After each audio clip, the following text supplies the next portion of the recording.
થરાદ તાલુકાના રામપુરા ગામે ગૌચર જમીન પર થયેલા દબાણનો મામલો સામે આવ્યા બાદ હવે તંત્ર દ્વારા કાર્યવાહીનો પ્રારંભ કરવામાં આવ્યો છે।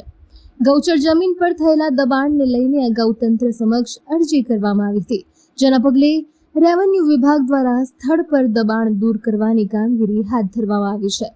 રામપુરા ગામે શરૂ થયેલી આ કામગીરી આગામી 3 દિવસ સુધી સતત ચાલશે। તંત્ર દ્વારા ગૌચર જમીન પર થયેલા દબાણને દૂર કરવા માટે જરૂરી કાર્યવાહી કરવામાં આવી છે। લાંબા સમયથી ચાલી રહેલા મામલે હવે તંત્ર દ્વારા પગલાં લેવાતા સ્થાનિકોમાં પણ ચર્ચા શરૂ થઈ છે।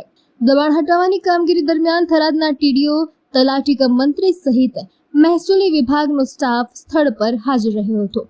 અધિકારીઓની દેખરેખ હેઠળ કામગીરી હાથ ધરવામાં આવી રહી છે। કાર્યવાહી દરમિયાન કાયદો અને વ્યવસ્થાની સ્થિતિ જળવાઈ રહે અને કોઈ અનિચ્છનીય બનાવ ન બને તે માટે થરાદ પોલીસ મથકનો પોલીસ કાફલો સ્થળ પર તૈનાત કરવામાં આવ્યો છે।